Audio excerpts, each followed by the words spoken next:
أعوذ بالله من الشيطان الرجيم بسم الله الرحمن الرحيم الذين آمنوا يقاتلون في سبيل الله والذين كفروا يقاتلون في سبيل الطاغوت আজকে সম্মানিত ইউনিয়ন সভাপতি এবং আমাদের বিভিন্ন পর্যায়ের নেতৃবৃন্দ উপস্থিত ইসলামী আন্দোলনের কর্মী ভাইয়েরা আসসালামু আলাইকুম ওয়া রাহমাতুল্লাহ।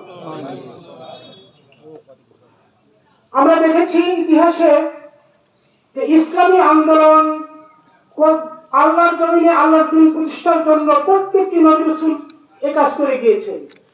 সাহাবায়ে কেরাম করেছেন, পরবর্তী যারা ঈমানের দাবি করেছে প্রত্যেকেই কাজটি করেছেন, যেহেতু এই কাজটি সব খরচের বড় খরচ। এটা কেমন দ্বিমত আছে? নেই। এই কাজটি না করলে অন্য কোন ফরজ আল্লাহর কাছে গ্রহণযোগ্যতা পাবে না। আল্লাহ পাক সূরা তাওবা থেকে আল্লাহ বলেন যে যারা মুমিন তারা সংগ্রাম করে আল্লাহর পথে, আর যারা কাফির তারা সংগ্রাম করে তাগুতের পথে। এটি স্পষ্ট প্রমাণিত হয় মানুষের তৈরি করা আইন দ্বারা প্রতিষ্ঠার কাজ করে তারা মুশরিক এবং কাফের। এটি পরিষ্কার কথা। তাদের নামাজ রোজা হজ যাকাত কোনো কিছু আল্লাহর কাছে গ্রহণযোগ্যতা পাবে না। আর মুমিন যারা তারা আল্লাহর প্রতি সংগ্রাম করবে, তারা সংগ্রাম করবে না, তারা মুনাফিক। পরিষ্কার কথা। মুনাফিকরা কখনো ইসলামের দিনে ইসলামকে ইসলামের উপর ভূমিকা রাখতে চায় না। ইসলাম প্রতিষ্ঠা হোক, বিজয় হোক, এটা তারা চায় না, তার কারণ তাদের কামাই বন্ধ হয়ে যাবে। এজন্য আমাদের পরিষ্কার কথা হচ্ছে মুনাফিক হওয়া যাবে না, মুশরিক কাফের হওয়া যাবে না। মুমিন হয়ে বেঁচে থাকতে হলে আল্লাহর দ্বীন প্রতিষ্ঠা করতে হবে, সম্ভব।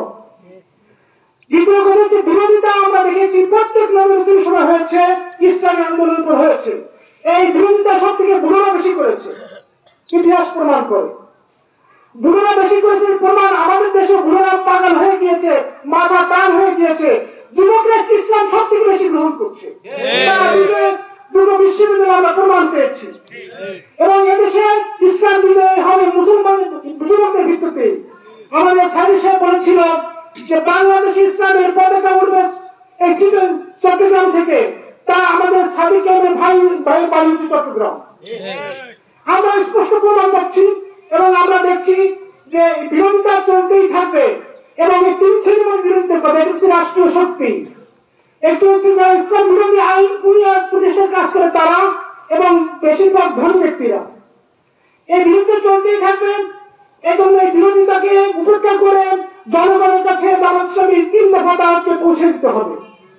1 নম্বর দাওয়াত হচ্ছে যে আল্লাহর আইন ছাড়া অন্য কারো আইন মানা যাবে না, রাসূলকে একমাত্র আদর্শ মানতে হবে।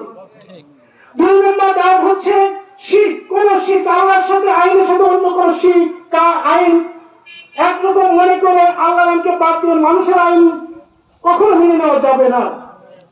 2 নম্বর হচ্ছে মুনাফিকি বর্জন করতে হবে। আমি দুই দলে থাকবো অথবা ইসলাম কোন দুটি দেশে আমি চুক্তি করে থাকবো, এই অবস্থা থাকা যাবে না। দিনের মতো সামনে থেকে ইসলামী আন্দোলন করতে হবে। 3 নম্বর দাওয়াত হচ্ছে যে সমাজে অসৎ ব্যক্তিত্ব বসবাস আছে, এই জন্যই সমাজে অন্যায় প্রতিষ্ঠিত হয়েছে।